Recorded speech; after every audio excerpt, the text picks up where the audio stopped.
कराची अपनी रौनक और भरपूर हमाहमी के बाइस जिंदगी के मुकम्मल उतार चढ़ाव लिए एक मुकम्मल शहर है, जहां दौलत के अंबार भी हैं और कस्मा पुरसी की बेशुमार दास्तानें भी। ये शहर अपनी आला ज़रफ़ी के सबब पूरे पाकिस्तान के लोगों का घर है, इसीलिए इसे मिनी पाकिस्तान का नाम दिया गया है, जो कतन दुरुस्त है। साहिली शहर होने के सबब एक माकूल आबादी सदियों पुराने रोजगार माश यानी माहीगीरी से मुंसलिक है।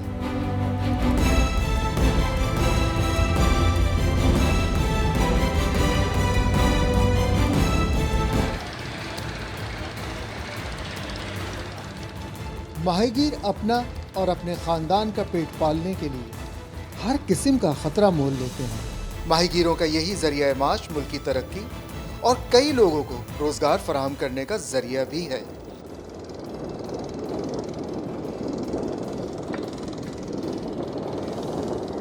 दो 2021-22 के आदादो शुमार के मुताबिक ये शोबा पाकिस्तानी मईशत में तकरीबन 430.66 मिलियन डॉलर सालाना आमदन का हिस्सेदार भी है, जबकि इसी खित्ते में बांग्लादेश 532 मिलियन डॉलर्स और ईरान 554 मिलियन डॉलर्स अपनी मईशत में सालाना हिस्सा डालते हैं। जिस नमकीन पानी में माहीगीर अपनी जिंदगी गुजारते हैं, वो खुद पीने के साफ पानी से महरूम हैं। माहीगीरों का मुस्तकबिल एक मुनज़्ज़म इंडस्ट्री बनना था, मगर इनकी नस्लें हनूस तालीम से महरूम हैं। माहीगीरों की बस्ती में सिर्फ एक ही अस्पताल है और वो भी दिन में सिर्फ 3 घंटे खुलता है। समंदरी जवार भाटा से बच भी गए तो समंदरी हुदूद से ला इल्म ये मछेरे शिकार की तलाश में बाज़ औक़ात क़ैद की हुदूद में दाखिल हो जाते हैं। जी हाँ, कभी बेरहम मौजें तो कभी ला इल्मी में हिंदुस्तान की समंदरी हुदूद में दाखिल हो जाते हैं। फिर शुरू होता है क़ैद-ओ-बंद का एक तवील सिलसिला और उनके ख़ानदानों को यहाँ अपने घरों में फाका मस्ती की जिंदगी गुजारनी पड़ती है।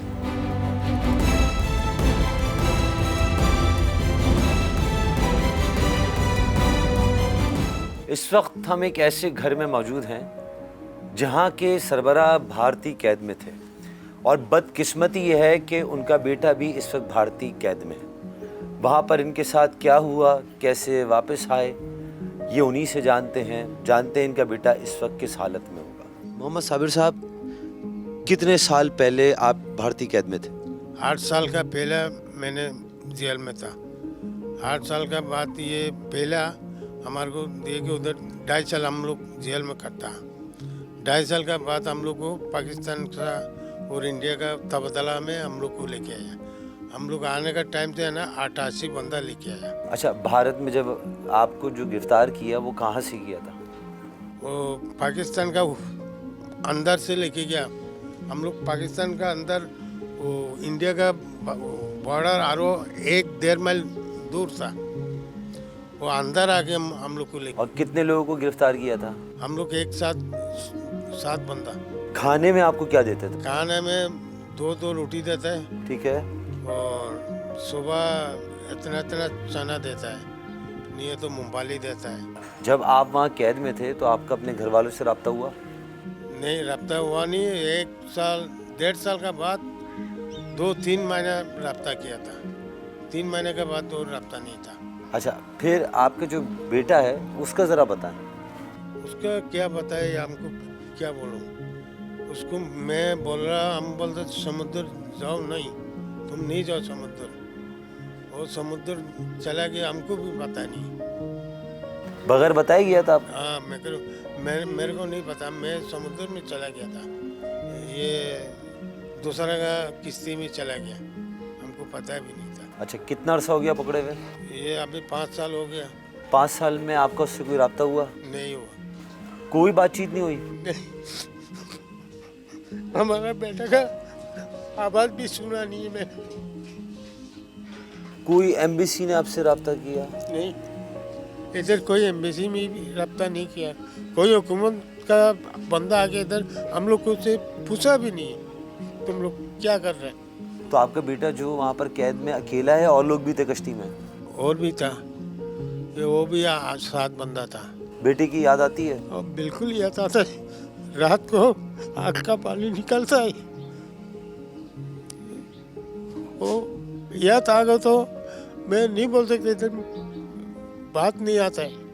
मेरा बेटा ना ये देखता है ना, मेरे को अंदर हमारा पेट में जो निकलता है ना वो ऐसे निकलता है, ऐसा लगता है, वो बात ही नहीं आता है।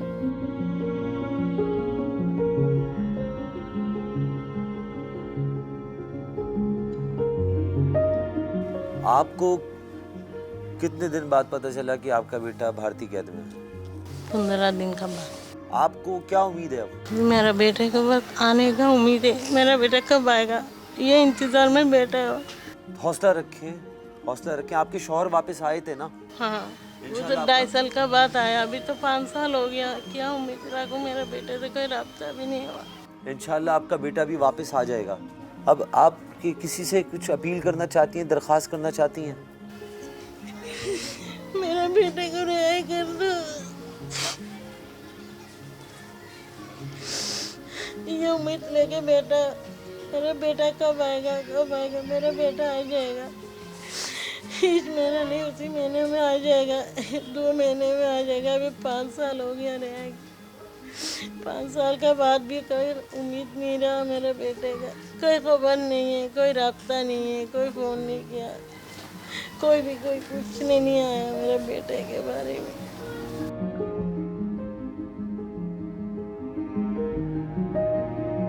सुनो टीवी आपकी आवाज़ आगे तक पहुंचाएगा।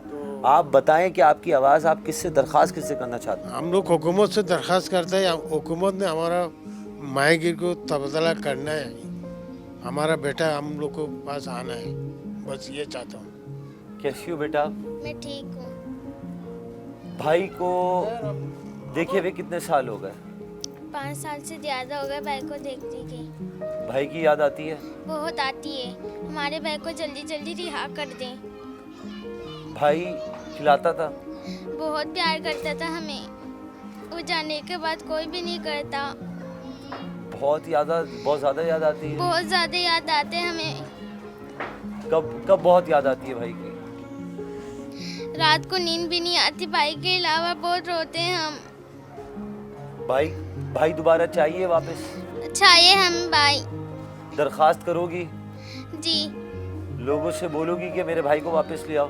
हम बोलेंगे, हमारा कोई भी नहीं सुनता। हुकूमत पाकिस्तान से बोलोगी? मैं बोलूँगी। अच्छा, भाई अगर वापस आ जाता है इंशाल्लाह, भाई को क्या बना के खिलाओगी? बहुत कुछ बना के खिलाऊंगी मैं अपने हाथों से। भाई की खिदमत करोगी? करूँगी। ठीक है। बच्चे हैं और बच्चों से हम सिर्फ वही सवाल पूछ सकते हैं जो बच्चों से पूछना चाहिए।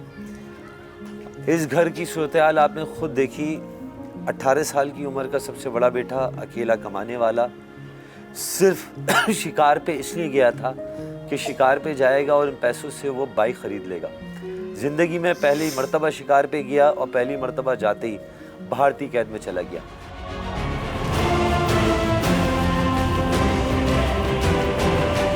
टीम सर आईना माहीगीरों के साथ कश्ती में समंदर रवाना हुई। वक्त के साथ समंदर में क्या तब्दीलियां रूनुमा हुई, इनसे गुफ्तगू करते हैं। नसीम जत, ये बताएं कितने अरसे से माहीगीरी के पेशे से मुंसलिक हैं आप? हम तो बचपन से, हमारे पास बचपन में कोई तालीम नहीं थी कि, और इतने पैसे भी नहीं थे कि हम बाहर जाके पढ़ सके।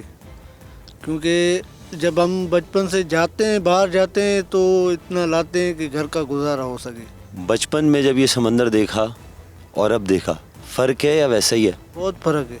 बचपन में तो हम घर से निकलते थे, जब खाने के लिए कुछ भी नहीं होता था तो हम डोरी लेकर आते थे, थोड़ा सा आटा लेकर आते थे, उसमें से हम यहाँ से 5 किलो 6 किलो मछली लेके जाते थे। हमें कोई टेंशन नहीं थी। अभी तो हम खाने के लिए भी हमारे लिए जो बहुत तंगी हो गई है। अभी हम जाते हैं समुद्र पे, जाते हैं तो बाहर समुद्र में जाते हैं तो वहाँ से 5-6 दिन, महीना भी लग जाता है, तो हम इतना लाते हैं जो घर का गुजारा हो सकता है। पहले यहाँ पे ये जो पूरी भैंस कॉलोनी का गटर, यहाँ पे केमिकल वाला ये गटर नहीं आता था। ये बाहर पता नहीं कौन सी जगह पे जाता था कि यहाँ का पानी साफ़ था। अभी जब से ये पानी शुरू हुआ है तब से ये समुद्र का पानी जो है ना वो ख़राब हो गया। अभी झींगा है, मछली है, सारा वो जो ना इसमें मर जाता है। हमारा और कोई कारोबार नहीं है। अगर कोई भी बिल्कुल तंग हो जाता है तो जो ना बच्चों को देख के तो मजबूरी में जंगलात भी काटते हैं। बीमारियां फैल गई है कि हर बच्चा बीमार हो रहा है, बड़ा बीमार हो रहा है। पहले तो एक दिन कोई बच्चा बीमार होता था तो उसको दवाई पिलाते थे, उसको बीमारी ख़त्म हो जाती। अभी तो पता नहीं ऐसी बीमारी आ गई है जिसका कोई पता ही नहीं चलता है। क्यों? ये सारा इस केमिकल की वजह से। सिर्फ केमिकल की वजह से और भी चीज़ें? इसमें पता नहीं क्या क्या इस लोगों ने बनाया हुआ है। ये जो हवा आ रही है, इस हवा की वजह से बच्चे बूढ़े सारे बीमार हो रहे हैं।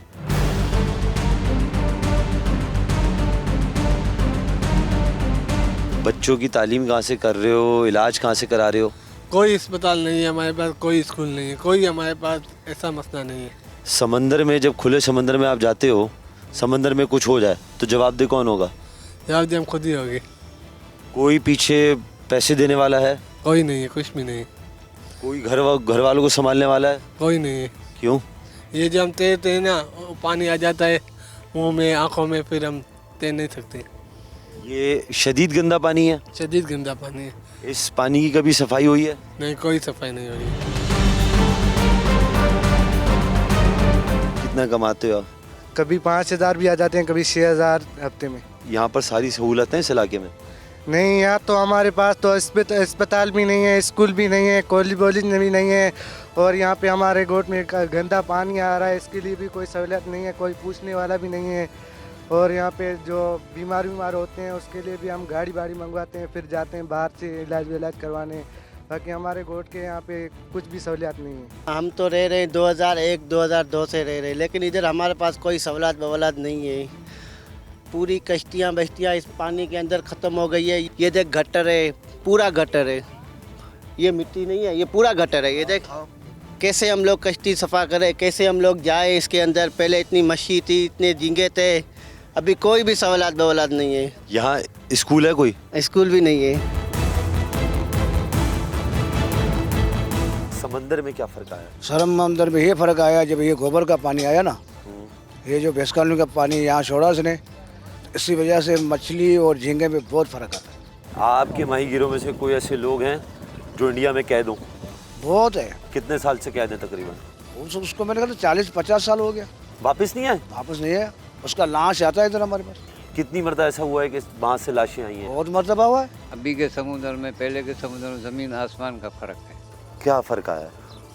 पहले मच्छी भी बहुत थी, झींगा भी बहुत था, पानी में आलूदगी नहीं थी, बिल्कुल पानी साफ़ सुथरा था। और जो हमारे जो माहीगीर लोग हैं उनकी भी ज़िंदगी जीना सही होता था। अभी बहुत दुश्वारियाँ है। आप खुले समंदर में जाते हैं? जी सर। कितने दिनों के लिए? हम पहनने के लिए 1.5 महीने के लिए, 2 महीने के लिए, आज भी नहीं कर रहे हैं, 2 महीने के लिए। ये जो 2 महीने आप कश्ती पे गुजारेंगे, इसमें डर नहीं लगता? रोज़ी के लिए तो इंसान करता है। कोई लाइफ जैकेट होती है? हाँ, वो तो होती है। सबके पास होती है? हाँ, 4 आदमी जाते हैं, चारों में लाइफ जैकेट होती है। यानी हर बंदे के पास होती है। इस इलाके में आप रहते हैं, नशा वशा है? नशा इधर रेडीकोट में बहुत है। बहुत है? बहुत ज़्यादा है। हर घर में नशा? घर में नहीं है, लेकिन आजकल जो है ना, औरतें भी ये काम कर रहे हैं। तो यहाँ कोई रोकता नहीं होने? कौन रोकेंगे? आजकल पैसे है भाई, पुलिस वाले पैसे लेके जाते हैं। ठीक है, किस नशे के? जो बस चलाओ, बस अपने पैसा लो, बता लेते हैं, बस चल भाई काम चल रहा है।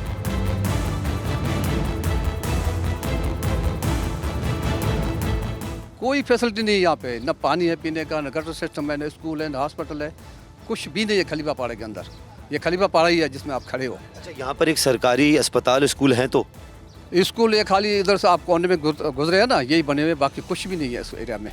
सारे पहले स्कूल था, सारे टूटे पड़े हुए ऐसे खंडरात बने हुए हैं। कोई अस्पताल भी नहीं है इस एरिया में, यानी इस एरिया में खलीफा पाड़ा में कौन है इधर? सारा कोई नहीं। MP में वोट लेके चले जाते हैं। आप देखो, जाओ, खंडरात बना हुआ है पूरा इलाका। बच्ची फौत किसकी हुई है? फौत मेरी हुई थी, कल जना में पहुंचा, फौत होगी। कितने अरसे से बीमार थी? बीमार तो वो 2 दिन में हुई थी, उसको अचानक शाम को झटका आया। पर मैं सुबह रात को, तो तुझे पता है इधर गाड़ियाँ का बंदोबस्त नहीं है, पर मैं मेमन के अस्पताल में लेके गया। मेमन के अस्पताल में एक रात को 25,000 दिया। अब 8,500 खाली बिस्तरी का दिया, फिर 7,800 की दवा ली, 8,000 का खून टेस्ट किया।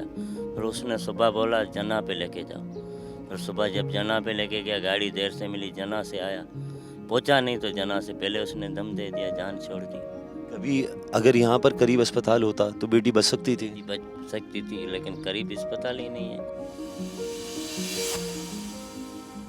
ये समंदर है, ये गटर है, ये दलदल है, ये कचरों का ढेर है तो आखिर है क्या? ये सवाल कराची में रहने वाले और पाकिस्तान में रहने वाले आबी हयात पे जो लोग काम करते हैं, समंदर के हवाले से जो काम करते हैं, माहौलियात के हवाले से जो काम करते हैं, जो NGOs हैं, सरकारी गैर सरकारी इदारे हैं, वो सिर्फ यहाँ पर आएँ, 5 मिनट के लिए विज़िट करें और विज़िट करने के बाद इस बात का जवाब दे दें ये आखिर चीज़ क्या है, ये जगह क्या है, ये इस तरह हुई कैसे।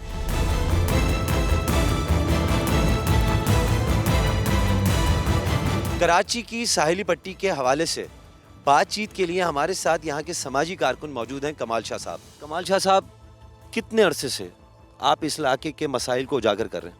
देखो, ऐसे तो हम बहुत पुराने हैं। जब माई कराची थी, अभी तो कराची शहर बन गया। कराची की साहिली पट्टी 129 किलोमीटर की साहिली पट्टी है, मुबारक विले से लेकर लठ बस्ती तक। तकरीबन कराची के जो माहिगर हैं वो तकरीबन 8 से 9 लाख माहिगर हैं जो कराची की साहिली पट्टी पर बसते हैं। बहुत सारे मसाइल हैं। अगर हम कराची की बात करेंगे, कराची की जो माहिगरों की बात करेंगे, तो मुबारक विले से लेकर लठ बस्ती तक माहिगरों के बहुत सारे मसाइल हैं, क्योंकि कदीमी लोग हैं। क्योंकि कराची को बनाने वाले कराची के माहिगिर हैं। आज वो जो ना बुनियादी सहूलत से महरूम है, उनके पास ना पीने का पानी है, ना हॉस्पिटल हैं, ना स्कूल हैं सही तरह, ना कॉलेज है, ना यूनिवर्सिटियां हैं। तकरीबन सिंध हुकूमत को सालाना 24 अरब रुपया टैक्स देते हैं। उस टैक्स के बदले हमें कुछ नहीं मिलता है। आप देखेंगे हमारे जो साहिली पट्टी पे जो मैंग्रोव्स है, उनको जो ना दिन रात काटा जा रहा है। क्योंकि मैंग्रोव्स वो चीज़ है खामोश सिपाही, और ये खामोश सिपाही जो है ना, बिल्कुल जो ना आप देखेंगे कि जब सुनामी आता है, साइक्लोन आता है, वो हमें बचाता है। माहिगर जाकर उनमें छुप जाते हैं, पनाह लेते हैं। दूसरी है कि ये मछली की नर्सरियाँ हैं, इनमें मछली अंडे भी देती हैं, बच्चे भी देते हैं, उनको ना दिन रात काटा जाता है। कराची की जो पुजला है, जो कराची का जो केमिकल है फैक्ट्रियों का, बगैर ट्रीटमेंट किए समुद्र के अंदर छोड़ा जाता है। टैक्स की मद में तकरीबन ये पूरा साहिली इलाका 24 अरब रुपए देता है सालाना। आपको वापस लगता है इन इलाकों पे वो पैसा? देखो, जब वो पैसे चले जाते तो वापस आते नहीं हैं, क्योंकि सिंध हुकूमत जो ना फिशरमैन कोऑपरेटिव सोसाइटी है, उनकी ज़िम्मेदारी बनती है कि हमारे इलाकों को देखा जाए, क्योंकि हम टैक्स देते हैं। हमारे जो बच्चों को, देखो हम माहिगर हैं, अगर हमारे माहिगर जाते समुद्र में तो हम अपने बच्चों को पढ़ाएंगे, उनको माहिगर नहीं बनाना है। हमें पता है कि अभी समुद्र जो ना आसत है तबाह हो रहा है, बर्बाद हो रहा है, क्योंकि इस पर कोई तवज्जो है नहीं। क्योंकि हम सिर्फ पाकिस्तान को मछली नहीं खिलाते हैं, हमारी मछली झींगे बाहर मुल्क जाती है। हम पूरी दुनिया को जो ना यहीं से एक खुराक देते हैं। मछली वो चीज़ है कि इंसान को जो ना बीमारी में काम आती है। फिशरमैन कोऑपरेटिव सोसाइटी ने इन इलाकों के लिए अब तक क्या किया? आज तक मैं ये समझता कुछ भी नहीं किया है। बहुत सारे मसाइल होते हैं माइग्रो, कोई डूब जाता है, माइग्रों के साथ हादसे होते हैं। तो आज तक देखो इस तरह होता है कि जब कोई माइग्र डूब जाता है, उनकी टांग टूट जाती है, तो क्यों हम जब टैक्स देते हैं, उनकी ज़िम्मेदारी बनती है कि आप उनको जो ना घर में जाके जो ना उनको राशन पहुंचाएं, उनको जो ना लाख रुपया दे कि वो सही होकर दोबारा जो ना अपने बच्चों को तालीम दे सके। वो माहिगिर जो इस वक्त भारतीय कैद में, उनके ख़ानदान वालों की किफ़ालत कोई करता है? मेरे ख्याल में 40-42 माहिगर जो कराची के हैं, और ठट्टा और सिजावल जाति के तकरीबन 52 माहिगर हैं इस वक्त भारत में कैद हैं। उनकी रिहाई के लिए कोई भी इक़दाम नहीं किया गया है। और काफ़ी दफ़ा देखो पाकिस्तान फिशर folk फोरम ने मुजाहरे भी किए, रैलियाँ भी निकाली उनकी रिहाई के लिए, लेकिन अब तक जो ना माहिगर वहाँ से छूट कर नहीं आया। इस पूरी पट्टी में जो मंशियात की लत पड़ गई है, इसका ज़िम्मेदार कौन है? देखो, इसके ज़िम्मेदार मैं तो सबसे पहले तो उन इलाके के लोगों को जो मंशियात ला कर भेजते हैं उनकी ज़िम्मेदारी है, और सबसे बड़े ज़िम्मेदार हुए इलाके के लोग। बहुत बहुत शुक्रिया।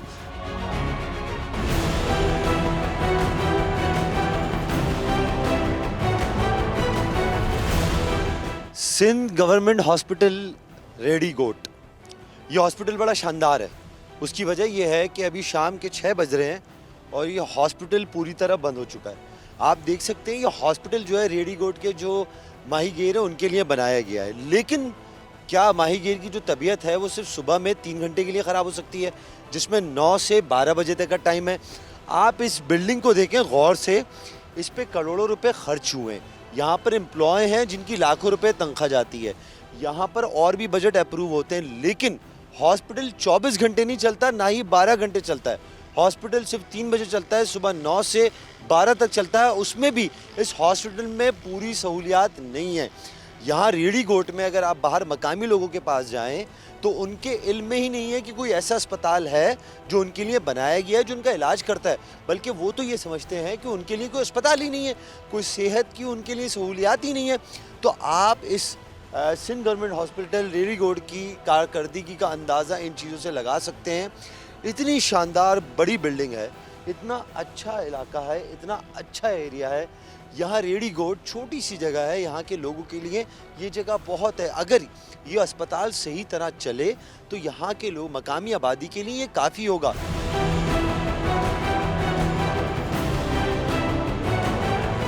सबसे अहम चीज़, मेरे पीछे जो आप बिल्डिंग देख रहे हैं, ये एक बहुत ही तारीख़ी इमारत है।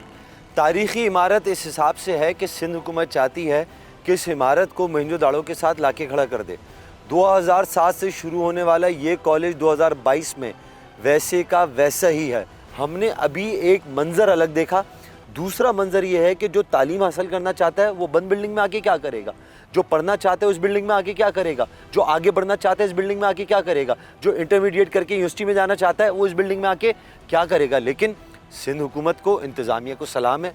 15 साल गुजर गए, स्कूल की बिल्डिंग भी वही है, सब कुछ वही है। नहीं है तो सिर्फ एक चीज़ नहीं है, तालीमी मराहिल यहाँ पर शुरू नहीं हुए, बच्चे यहाँ आने शुरू नहीं हुए। जिनकी ये असल जगह है उनको ये जगह देखना नसीब नहीं हो रही।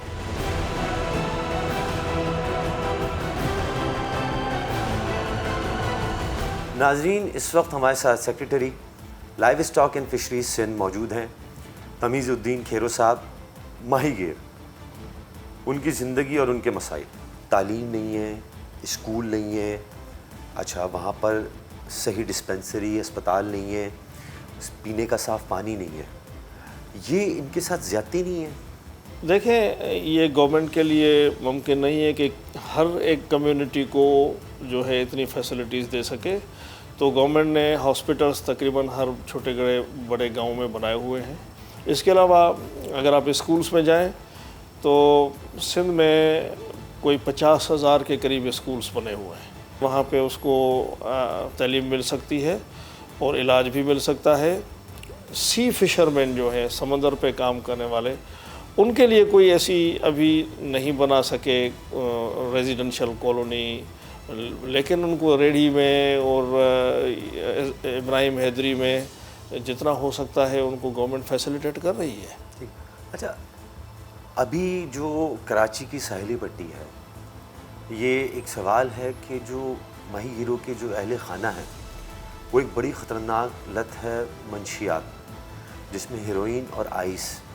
अच्छा, पहले तो ये छुपके होता था, अब उस पट्टी पे अगर हम देखते हैं तो खुलेआम बिकती भी है। उनके बेचारे ख़वातीन भी इसमें शामिल हो गई हैं।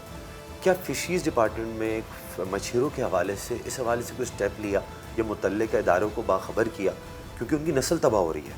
देखें, ये बड़ी बदकिस्मती है। पुलिस को तो वैसे ही पता है और काफ़ी मरतबा आपने देखा होगा कि पुलिस छापे मार के पकड़ती है, बंद करती है, लेकिन उसके बावजूद फिर भी ये काम हो रहा है। पुलिस डिपार्टमेंट का ये फ़र्ज़ है कि काम करे। अच्छा सर, लेकिन जब हमने माहीगीरों से बात की, जो मजमूई राय थी, उन्होंने सारी अपनी तबाही का ज़िम्मेदार सिंध हुकूमत को करार दिया है, इंतज़ामिया को करार दिया। अच्छा, इंतज़ामिया में सबसे अहम डिपार्टमेंट से कंसर्न फिशरीज़ ही आता है। जी बिल्कुल। उनका कहना ये है कि फिशरीज़ डिपार्टमेंट से ना हमारे पास कोई आता है, ना हमारे कंसर्न सुनता है, ना हमारे मसाइल के हल के लिए कुछ करता है। इस हवाले से आप क्या कहेंगे? देखें, अगर आप सी फिशरीज़ की बात करें तो पहले ये काम फेडरल गवर्नमेंट के पास होता था 18th अमेंडमेंट से पहले। 18th अमेंडमेंट में फिशरीज़ पूरे का पूरा प्रोविंशियल गवर्नमेंट को मिल गया सब्जेक्ट के तौर पे, और उसके जो इदारे थे, marine fisheries department federal government का के पास अब भी है, उनके कुछ इंस्टीट्यूट्स हैं ट्रेनिंग के, वो भी उनके पास हैं। ये यहाँ पे कोरंगी फ़िश हार्बर अथॉरिटी ये भी है। तो ये फेडरल गवर्नमेंट का जब अब सब्जेक्ट ही नहीं रहा तो ये इनको चाहिए था कि हमें वापस कर दें। इन्होंने नोटिफिकेशन भी निकाला, फिर वापस ले लिया, अभी तक हमें वो नहीं दिया। फ़िशिंग को हमने लाइसेंसिंग के थ्रू, मरीन फिशरीज़ डिपार्टमेंट भी लाइसेंस देता है और फ़िश हार्बर अथॉरिटी भी लाइसेंस देता है। तो हम फ़िश हार्बर अथॉरिटी को भी इम्प्रूव करना चाहते हैं और उसको इंटरनेशनल स्टैंडर्ड पे लेकर आना चाहते हैं। लेकिन उसमें सबसे बड़ा मसला फ़िशरमैन कोऑपरेटिव सोसाइटी है, जो कि इन्हीं की सोसाइटी है, प्राइवेट इदारा है, कोऑपरेटिव इदारा है। वो बहुत ज़्यादा रेजिस्ट करता है कि जी जो है ना वो हम फ़िश हार्बर अथॉरिटी को चलाएंगे, तो वो तो चला नहीं सकते। और एक अरेंजमेंट है कि जो फ़िश केच आती है उसमें से शेयर मिलता है फ़िशरमैन कोऑपरेटिव सोसाइटी को। उस शेयर में से आधा शेयर उनको हार्बर अथॉरिटी को देना होता है ताकि वो अपने फंक्शंस चला सके। लीगली स्पीकिंग फ़िशरमैन कोऑपरेटिव सोसाइटी को फ़िश हार्बर अथॉरिटी के काम को डिस्टर्ब नहीं करना चाहिए, और लेकिन वो उसमें न सिर्फ मुदाखलत करते हैं बल्कि उन्होंने पूरा कंट्रोल लिया हुआ है। जो माहीगीर हैं उनका एक बहुत बड़ा कंसर्न है, वो ये है कि जो गलती से जिन्होंने सरहद पार की और भारतीय जेल में हैं, इत्तेफाक़ी तौर पे वज़ीर ख़ारजा पीपल्स पार्टी से हैं, चेयरमैन हैं, बिलावल भुट्टो ज़रदारी हैं। क्या ये उनके मैंडेट में नहीं आता कि उनके लिए कोशिशें की जाएँ?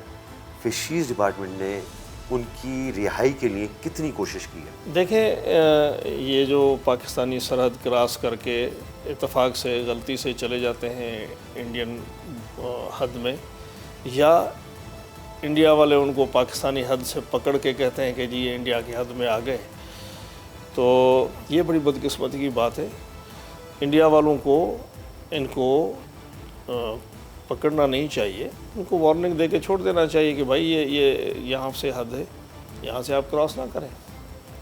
ये सीर क्रीक जो है, सीर क्रीक जो है ये हद है पाकिस्तान और इंडिया की। और आपने सुना होगा कि जी सीर क्रीक के ऊपर डिस्प्यूट है पाकिस्तान और इंडिया का, तो क्योंकि वो बॉर्डर एरिया है इसलिए डिस्प्यूट भी है। ये वैसे तो है फेडरल गवर्नमेंट का काम, प्रोविंशियल गवर्नमेंट का इससे कोई वास्ता नहीं है। अब जब पकड़े जाते हैं और इंडिया उनको ले जाता है अपने कोर्ट सिस्टम के पास, तो जो पाकिस्तान की एम्बेसी वहाँ पे है वो उनको मदद करती है।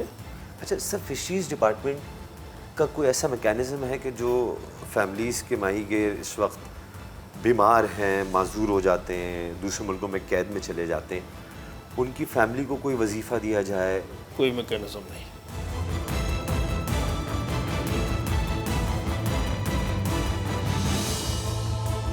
नशा क्यों करते हो? नशा किसी शौक है हमारा ना। शौक है? हाँ। कोई कारोबार है? कारोबार है। नौकरी है? हाँ, नौकरी नहीं है। और कुछ करते हो? नहीं। दिन में कितने का नशा कर लेते हो? दिन में कर लेता हूँ 300-400 का कर लेता हूँ। 300-400 का? हाँ। और दिन में कमाते कितना? दिन में हफ्ते में कमाते हैं 25-30 हज़ार। 25-30 हज़ार? हाँ, कहाँ से? बाहर से कमा के आते हैं। बाहर से कहाँ से? समुद्र से। अच्छा, मछली पकड़ के? हाँ। और उसमें से सारा पैसा नशे पे लग जाता है? नहीं, घर में भी देते हैं। घर में भी देते हैं? दिन में कितने घंटे नशा करते हो? दिन में खाली आधा घंटा बस। आधा घंटा? यहाँ पर और भी लोग होते हैं? हाँ। हैं? आजकल माल सस्ता हो गया महंगा हो गया? बिल्कुल महंगा हो गया। छोड़ने का दिल चाहता है कभी कभार? रेड़ी में बहुत आवाम ख़राब हो गए, बहुत ज़्यादा। रेड़ी में? जी। छोड़ने का दिल चाहता है? जी हाँ। आप नशा क्यों करते हो? ये तो हमारे को मालूम नहीं कि हम नशा क्यों कर रहे हैं। कितने अरसे से कर रहे हो? 17 साल हो गया। 17 साल से? ये कितने का नशा है इस वक्त? अभी जब मैं घर से आ रहा था, सही है, तो मैंने 2000 रुपये लाया था, अभी जेब में 1 रुपये नहीं है। तो रोज़ाना 2000 का नशा? कभी कभी 5000, कभी 6000, कभी 2000, कभी 1000। तो ये तुम्हारे कौन है? यार दोस्त ऐसे बैठे हुए। अब कौन सा नशा करते हैं? Heroine, ice? हम आइस भी पीते हैं, हीरोइन भी पीते हैं, क्रिस्टल भी पीते हैं। फिर लेता कहाँ से है तुम? रेडी गोट से। रेडी गोट से? जी। बिकता खुलेआम? हाँ। खुलेआम? जैसे लोग आलू प्याज टमाटर बेचते हैं ना चिल्ला चिल्ला के, इस तरह ये लोग जो है ना शीशा और क्रिस्टल बेचते हैं चिल्ला चिल्ला के। रेडी गोट में? हाँ।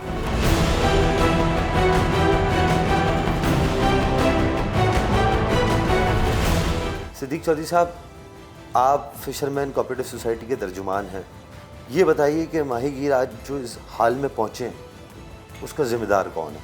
फिशरमैन कोऑपरेटिव सोसाइटी जो है वो जितना हो सकती है अपनी माहीगीरों के लिए कोशिश करती है। उनको फंड्स फराहम करते हैं, कोई बीमार है उसको इलाज की सहूलत फराहम करते हैं, राशन की ज़रूरत है उनको राशन फराहम करते हैं, वेलफेयर की जितनी ज़रूरत है, जितनी एप्लीकेशन हमारे पास आती हैं हम उनको वेलफेयर करते हैं। अच्छा, फिर वो जैसे मेडिकल, इस वक्त मेडिकल सबसे बड़ा प्रॉब्लम है क्योंकि ये बहुत महंगा हो चुका है। इलाज जो है वो आम आदमी अफोर्ड कर ही नहीं सकता। हमारी एक मेन डिस्पेंसरी यहाँ पे मौजूद है, हार्बर पे।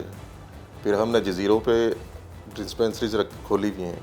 इब्राहिम हैदरी में हमारी डिस्पेंसरी है।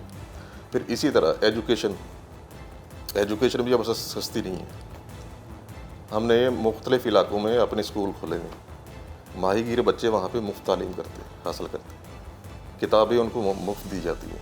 कराची साहिली के जो हमने मुआयना किया, जैसे आपने भी कहा कि वहाँ स्कूल है, डिस्पेंसरीज़ हैं, वहाँ पर जब हम गए तो एक ही डिस्पेंसरी थी, एक स्कूल था जो 2007 से बनना शुरू हुआ, अब तक नहीं बना। अच्छा, वहाँ के जो लोगों मकामी लोगों से पूछा, उन्होंने कहा ना हमें यहाँ कोई सेहत के लिए हमसे पूछने आता है, ना यहाँ सेहत की सहूलियात हैं, ना कोई तालीम है। तो ये राय में इतना तजाद क्यों है? नहीं, देखें, पूछने कोई नहीं आता ये एक अलग बात है। हमारा एक सिस्टम है, अगर किसी को वेलफेयर की ज़रूरत है, वो अगर यहाँ पे चेयरमैन है तो चेयरमैन के नाम वो एप्लीकेशन उनकी आएगी, अगर एडमिनिस्ट्रेटर है तो एडमिनिस्ट्रेटर के नाम पे आएगी। वो एप्लीकेशन आएगी तो उसके बाद उस प्रोसेस होगा। फिर हम वो, ज़ाहिर है एक बॉडी है, हम अकेला आदमी कोई भी उसको अप्रूव करके नहीं दे सकेगा। एक सिस्टम है, उसमें जो है वो सारी अप्रूवलिंग होगी उसके बाद वो उनका चेक बनेगा, उनको दे देंगे। अच्छा, लेकिन जो माहीगीरों के ख़ानदान वाले हैं जो इस वक्त भारत में कैद हैं, हम 4 या 5 ख़ानदानों से मिले, उन्होंने कहा हमारी तो माली मामलत होती नहीं है। नहीं, अब ये पता नहीं आप किन ख़ानदानों से मिले, मैं मतलब कुछ नहीं कह सकता, लेकिन जितने माहीगीर जो हैं जो बेचारे वहाँ पे कैद हैं, हम उनको उनकी फैमिली की देखभाल मुसलसल करते हैं। उनको जो भी उनकी ज़रूरियात हैं हम उनका ख्याल रखते हैं। वो चाहे ये सिंध की साहिली पट्टी के हों, बलूचिस्तान के भी कई ऐसे माहीगीर जो हैं, हम उनकी यहाँ से उनको वेलफेयर करते हैं और जो भी उनको सहूलत जो है दे सकते हैं वो हम देते हैं, बिल्कुल देते हैं। वो हमने कोशिश किया कि उनकी पूरी की जाए। अच्छा, सिंध हुकूमत तो ये कहती है, उनके तर्जुमान बल्कि सेक्रेटरी ये कहते हैं कि आप लोग ये ऐसे हम फंड नहीं लगा पाते, आप लोग आधा फंड खा जाते हैं। नहीं, हम तो किसी से फ़ंड लेते ही नहीं हैं। अब ये बताइए कि इसकी तकरीबन सालाना एक्सपोर्ट मछली की है कितनी, या रेवेन्यू कितना जनरेट करके देती है आपको साहिली पट्टी? देखिए, एक्सपोर्ट जो है वो हमारी 5 मिलियन से ज़्यादा थी, तो अब जो है वो कम होके 4.5 तक अभी भी है। ये जब से ये प्रॉब्लम आई, ये तूफ़ान आ गया, सैलाब आ गया, ये उससे जो डिस्टर्बेंस आई है उस वजह से थोड़ा फ़र्क पड़ा है। अच्छा, 1 जुलाई को जो आखिरी प्रेस कॉन्फ्रेंस हुई वज़ारत ख़ारजा की, उसमें उन्होंने ये बताया कि 116 माहीगीर हैं जो इस वक्त भारतीय जेल में कैद हैं। उसके हवाले से कोई पेशरफ्त हुई हो? देखें, अब उम्मीद है कि अब शायद कुछ हालात बेहतर हों और हमारे माहीगीर जल्द रिहा हो जाएंगे, क्योंकि पहले जो ज़्यादा टेंशन चल रही थी अब थोड़ी वो कम हुई है। बहुत बहुत शुक्रिया। हमारे साथ सिद्दीक चौधरी साहब जो तर्जुमान हैं इस वक्त फिशरमैन कोऑपरेटिव सोसाइटी के, वो थे। आपने उनकी राय सुनी, हुकूमत ने जो सारी जिम्मेदारी इन पर आयद की है वो भी आपने सुनी। फ़ैसला आपने करना है कि माहीगीर, उनकी ज़िंदगी और तबाही के ज़िम्मेदार इस वक्त कौन है।